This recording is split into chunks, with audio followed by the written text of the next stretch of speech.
Hi மக்களே, வணக்கம். நான் உங்கள் திரு. இன்றைக்கி நம்ம ஒரு சூப்பரான கோயிலுக்கு விசிட் டூர் கூட்டி போகிறேன். வாங்க பார்க்கலாம். நாம் இப்போ எந்த திருக்கோயிலுக்கு போக போகிறோம்னா வைக்கல்நாதர் என்ற திருக்கோயிலுக்கு தான் போக போகிறோம். இந்த ஸ்தலம் தேவாரம் பாடப்பட்ட ஸ்தலங்க. இந்த கோயில் எங்கே இருக்குதுன்னு பார்த்தீங்கன்னா, கும்பகோணத்துலேருந்து காரைக்கால் போகிற வழியில் திருநீலக்குடி அடுத்து பழியஞ்சநல்லூர் பஸ் ஸ்டாண்டில் இறங்கினீங்கன்னா அங்கேருந்து 1 கிலோமீட்டர் தொலைவில் இருக்குதுங்க. இந்த கோயில் பார்த்திங்கன்னா காலையில் 6:30 இரவு 7 மணி வரையும் நடை திறந்துருக்குங்க. மேலும் பார்த்திங்கன்னா கோயில் மெய்க்காப்புலர் கோயில் பக்கம் தான் தங்கியிருக்காரு. நான் அவருடைய கான்டாக்ட் டீட்டெயிலை நான் டிஸ்கிரிப்ஷனில் கொடுக்குறேன். நீங்கள் கோயிலுக்கு போகிற முன்னாடி அவரை கான்டாக்ட் பண்ணிவிட்டு போங்க. இந்த ஊரில் பார்த்திங்கன்னா சிவபெருமானின் 3 கண்களைப் போல் விளங்கும் திருமால் வழிபட்ட விஸ்வநாதர் ஆலயமும், பிரம்மன் வழிபட்ட பிரம்மபுரீஸ்வரர் ஆலயமும், ஊரின் மேற்கு புறம் இந்த வைக்கல்நாதர் ஆலயமும் இருக்குங்க. அதனால தான் இந்த கோயிலில் நெற்றிக்கண் கோயிலும் இந்த ஊரை 3 கண்கள் போல் அமைந்த சிவாலயங்கள் அப்படின்னு சொல்கிறாங்க. செங்கட் சோழன் முற்பிறவியில் சிறந்தியாக இருந்து திருவானைக்கோயில் இறைவனுக்கு வழிபந்தல் அமைத்து வழிபட்டு வந்தாருங்க. அதன் பயனாக சோழ நாட்டின் பேரரசராக பிறக்கும் பேறு பெற்றாருங்க. முற்பிறவியில் தான் சிலந்தியாக இருந்து செய்த சிவத்தொண்டிற்கு யானை இடையூறாக இருந்த காரணத்தினால் யானை ஏறாத மாடக்கோயில்களை கட்டினாருங்க. அப்படி அவர் கட்டின 7 மாடக்கோயில்களில் இந்த தலமும் ஒன்றுங்க. கோயில் அமைப்புன்னு பார்த்தீங்கன்னா, இந்த கோயிலில் ராஜகோபுரம் இல்லைங்க.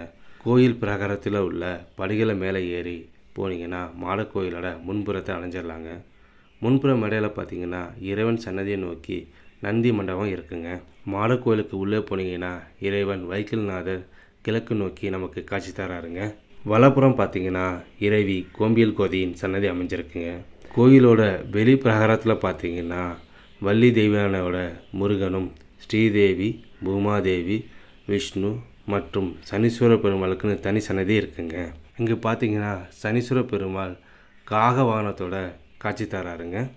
தல வரலாறுன்னு பார்த்தீங்கன்னா, பூமாதேவி திருமாலை திருமணம் செய்யணும்னு ஆசைப்படுறாங்க. திருமாலும் பூமாதேவியின் ஆசைக்கிணங்க அவரை கல்யாணம் பண்ணிக்கிறாருங்க. இதை அறிந்து திருமால் மேல் கொண்ட கோபம் காரணமாக திருமகள் பூமிக்கு வந்து இந்த தலத்தில் சிவனை நோக்கி கடும் தவம் செய்கிறாங்க. பிரிந்து சென்ற திருமகளை தேடி திருமாலும் பூமாதேவியும் இந்த தலத்துக்கு வராங்க. அவங்களும் சிவபெருமானை வழிபடுறாங்க. சிவபெருமானின் திருவருளால் திருமால் திருமகளை அடையும் பேறு பெற்றார் என்பது ஐதீகங்க.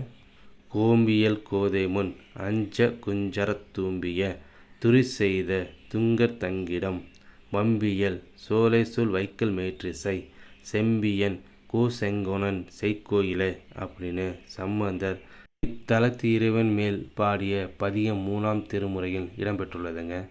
சம்பந்தர் இத்தலத்து இறைவன் மேல் பாடிய பதிகத்தின் 4வது பாடலின் இக்கோயிலில் செங்கட் சோழனால் கட்டப்பட்டதையும் இறைவி கோம்பியல் கோதை பெயரையும் வைக்கல் ஊரின் மேற்கில் உள்ள கோயில் என்றும் குறிப்பிட்டு பாடியுள்ளாருங்க. இந்த கோயிலில் பார்த்தீங்கன்னா திருமால் தன் துணைவியர் இருவருடன் வரதராஜராக காட்சி தருவ சிறப்புங்க. இந்த கோயிலில் பார்த்தீங்கன்னா இப்போ ஒரு கால பூஜை தான் நடக்குதுங்க. நீங்கள் இந்த கோயிலுக்கு போனீங்கன்னா உங்களால் முடிஞ்ச சிறு உதவியை பண்ணுங்கள்.